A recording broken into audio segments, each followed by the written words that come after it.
बंजारन बहू। कमला एक बहुत स्वार्थी महिला है। उसने पैसों के लिए एक ऐसे इंसान से शादी की जो पहले से शादीशुदा और एक बच्चे का पिता भी था। कमला के पति को मरे हुए एक अरसा बीत गया है। अब वो अपने सौतेले बेटे वैभव के साथ रहती है। वैभव के दिल में अपनी माँ को लेकर इतना डर है कि वो अपनी माँ के सामने एक शब्द नहीं बोल पाता। उसकी माँ जो कहती है उसको सर झुकाकर वही मानना पड़ता है। वैभव, तुमने अभी तक घर का काम क्यों नहीं किया? तुमसे कितनी बार कहा है कि सूरज निकलने से पहले तुम घर की साफ सफाई पूरी कर दिया करो।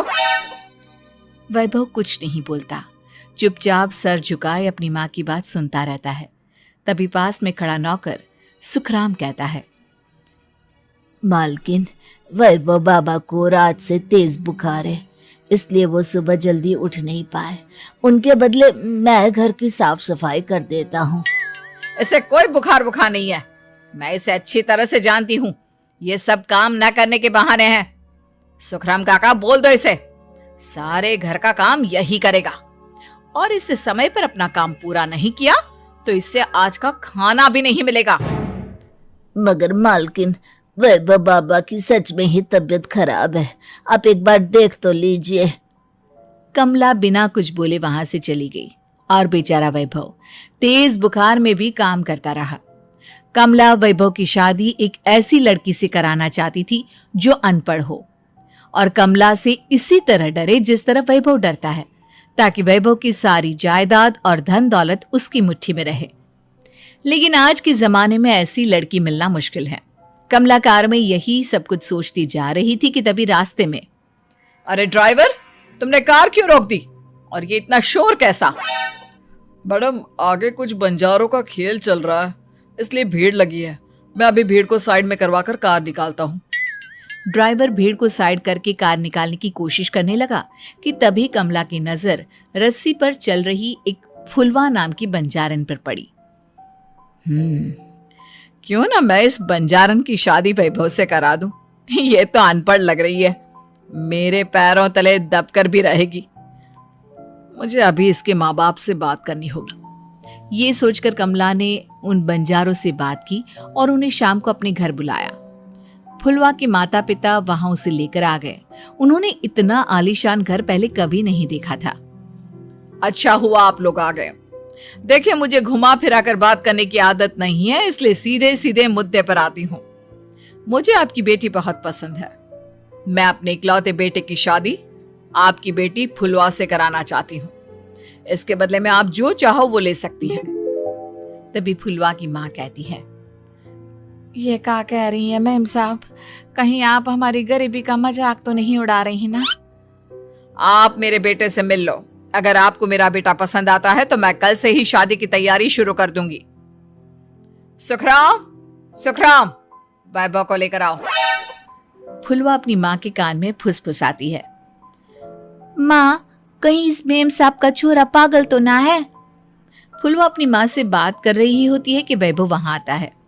फुलवा उसे देखती ही रह जाती है और उसके माता पिता उसकी शादी तय कर देते हैं। शादी वाले दिन किसी को फुलवा और वैभव की बेमेल विवाह की बात समझ में नहीं आती। फिर भी एक औरत कमला से पूछ ही लेती है, कमला जी, आपने अपने इकलौते बेटे की शादी देहाती गवार से क्यों करा दी? ये बंजारन आपके घर की बहू बनने लायक तो नहीं है। कम से कम अपने स्टेटस का ही ख्याल कर लिया होता। बहू तो अपने टक्कर की लाती, आपने तो बंजारन को ही बहू बना लिया। अब कमला को समझ में नहीं आ रहा था कि इस बात का क्या जवाब दे। वो कुछ देर चुप रही और सोच समझ कर कहती है, बहन जी, आपको तो पता है आजकल के बच्चे किसी की बात कहाँ सुनते हैं। मैं तो अपनी बहू एक पढ़ी लिखी और अपनी सोसाइटी की ही ढूंढ रही थी। लेकिन मेरे बेटे ने मेरे सामने इस बंजारन को लाकर खड़ा कर दिया। बोला कि मैं शादी करूंगा तो इसी से। अब भला मैं क्या करती, मुझे अपने बेटे के सामने झुकना ही पड़ा। कमला की ये बातें सुखराम भी सुन रहा था। उसने ये सारी बातें वैभव को जाकर बता दी। काका, मैं तो फुलवा को जानता भी नहीं, फिर माँ मेरे बारे में झूठ क्यों कह रही है? अरे बेटा, तुम कितने भोले हो, तुम्हें कुछ भी नहीं पता। तुम्हारे पिता अपनी सारी संपत्ति तुम्हारे नाम करके गए हैं। तुम्हारी माँ नहीं चाहती कि यह संपत्ति तुम्हें मिले, इसलिए उन्होंने तुम्हारी अनपढ़ लड़की से शादी करवाई ताकि तुम्हारी तरह वो भी अपने हक के लिए आवाज ना उठा सके। सुखराम काका, मैं क्या करूं, आप ही बताओ।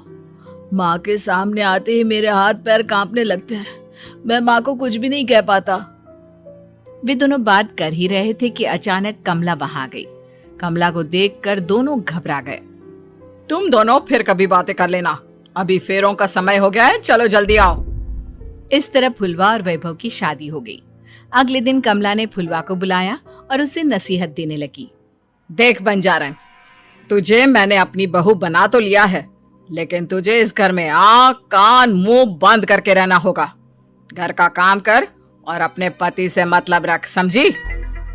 कमला का ऐसा रवैया फुलवा को बिल्कुल समझ में नहीं आया। उसने वैभव से इस बारे में बात की।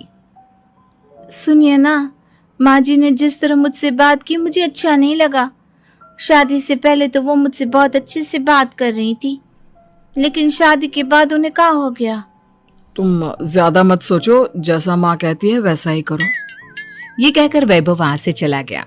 अगले दिन वैभव को घर के नौकरों की तरह काम करता देख फुलवा को बहुत हैरानी हुई। फुलवा ने इस बारे में सुखराम काका से बात की तो सुखराम काका ने फुलवा को सारी बात बता दी। अब फुलवा को समझ में आ गया कि उसकी सास ने एक बंजारन को बहू क्यों बनाया। एक दिन वैभव घर का काम कर रहा था, तभी उससे कांच की प्लेट टूट गई। किसने गिराई ये कांच की प्लेट? वैभव को वहां खड़ा देख कमला ने छड़ी से उसे मारना शुरू कर दिया। उसके पैर में कांच चुभ गया और खून बहने लगा, लेकिन फिर भी कमला उसे मारे जा रही थी। ये देखकर फुलवा ने कमला के हाथ से छड़ी छीन ली और तोड़कर फेंक दी। बंजारन, तेरी इतनी हिम्मत, तूने मेरे हाथ से छड़ी छीनी? कमला फुलवा को थप्पड़ मारने ही वाली थी कि फुलवा उसका हाथ पकड़ लेती है। ओ सस माँ, मैंने मॉम की गुड़िया ना समझ लियो। बंजारन हो बंजारन, ईंट का जवाब पत्थर से देना जानती हूँ। आज के बाद मेरे या वैभव जी के ऊपर हाथ उठाने की सोचियो भी ना, समझी ससु माँ? ये कहकर फुलवा वैभव को लेकर वहां से चली गई। उसने वैभव के पैर पर पट्टी बांधी, उसके आंसू पोंछे। वैभव ने पहली बार किसी के दिल में अपने लिए इतना प्यार महसूस किया। अब फुलवा वैभव का हर काम में हाथ बटाती, उसका बहुत ख्याल रखती। इस तरह दोनों बहुत ज्यादा नजदीक आ गए। वहीं दूसरी ओर कमला सारी जायदाद अपने नाम करने की साजिश करने लगी। और एक दिन, वैभव, वैभव, जल्दी बाहर आओ। कमला की आवाज सुनकर वैभव और फुलवा अपने कमरे से बाहर आ गए। जी माँ, आपने बुलाया? ये ले, इन कागजों पर साइन कर दे। वैभव कागजों पर साइन करने ही वाला था कि फुलवा वैभव के हाथ से पेन छीनकर कहती है, ना वैभव जी, आप इस पर हस्ताक्षर नहीं करेंगे। आओ बंजारन, मैं तुझसे बात नहीं कर रही। ये बात मेरे और मेरे बेटे के बीच की है। चुपचाप पेन दे दे, नहीं तो तेरी खाल उधेड़ लूंगी। ससु माँ, बंजारन की खाल इतनी भी ढीली ना होवे कि कोई भी उधेड़ लेवे। जो यकीन ना आता हो तो देख ले उतार के। और हाँ, बंजारन जरूर हूँ पर अनपढ़ ना हूँ। मन्ने भी पता है कि किसी भी कागज पर साइन करने से पहले उसे अच्छी तरह पढ़ लेवे हैं। पेन देती है या नहीं? ये कहकर कमला फुलवा को मारने आई तो फुलवा ने कमला को धक्का दे दिया और वो नीचे गिर गई। कमला डरकर वहां से भाग गई। अब फुलवा ने वो कागज उठाए और वैभव के साथ सीधा वकील के पास चली गई। वकील ने वो कागज देखे और फुलवा को बताया, वैभव के पिता की सारी जायदाद और संपत्ति वैभव के नाम है, लेकिन वैभव की सौतेली माँ इस संपत्ति को अपने नाम कराना चाहती है, इसलिए इन कागजों पर वो साइन करा रही थी। तो अब हमें क्या करना चाहिए वकील साहब? वकील ने फुलवा और वैभव को सब कुछ अच्छी तरह से समझा दिया। अब दोनों घर पर पुलिस को लेकर पहुंचे। कमला पुलिस को देखकर घबरा गई। पुलिस ने कहा, आपके नाम की कंप्लेंट हुई है, आपको हमारे साथ थाने चलना होगा। कंप्लेंट? कैसे कंप्लेंट?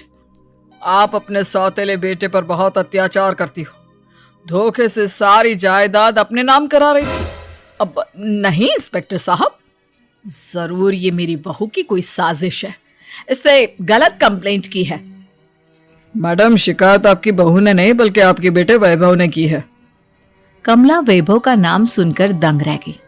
जिस बेटे ने कभी उसके सामने सर नहीं उठाया था, आज वही बेटा उसके सामने पुलिस को लिए आया है। वैभव, तुम्हारी इतनी हिम्मत कि तुम पुलिस को ले आए? हाँ माँ, मैं लाया हूँ पुलिस को, और मेरे अंदर इतनी हिम्मत कभी ना आती अगर फुलवा मेरा साथ ना देती। आपने बंजारन बहू को लाकर अपने ही पैर पर कुल्हाड़ी मारी है माँ। मैडम, आपकी बात खत्म हो गई हो तो चलो हमारे साथ। वैभव, मुझे माफ कर दो, मुझे थाने मत भेजो। आज के बाद मैं तुम्हें कभी नहीं मारूंगी, तुम्हें कभी परेशान नहीं करूंगी, मुझे माफ कर दो। वैभव अपनी कंप्लेंट वापस ले लेता है और पुलिस वहां से चली जाती है। वैभव अपनी सौतेली माँ से कहता है, मैंने पुलिस को वापस तो भेज दिया है, लेकिन मैं आपको माफ नहीं कर सकता। आपने बचपन से आज तक कभी मेरे सर पर हाथ नहीं रखा, हमेशा मुझे मारती रही, नौकरों की तरह बर्ताव करती रही। आप इस घर में नहीं रह सकती, चली जाइए यहां से। कमला घर छोड़कर चली गई और सड़क किनारे खड़ी होकर सोचने लगी, काश मैंने वैभव को माँ की तरह प्यार किया होता तो आज मैं इस तरह से बेसहारा ना हो जाती।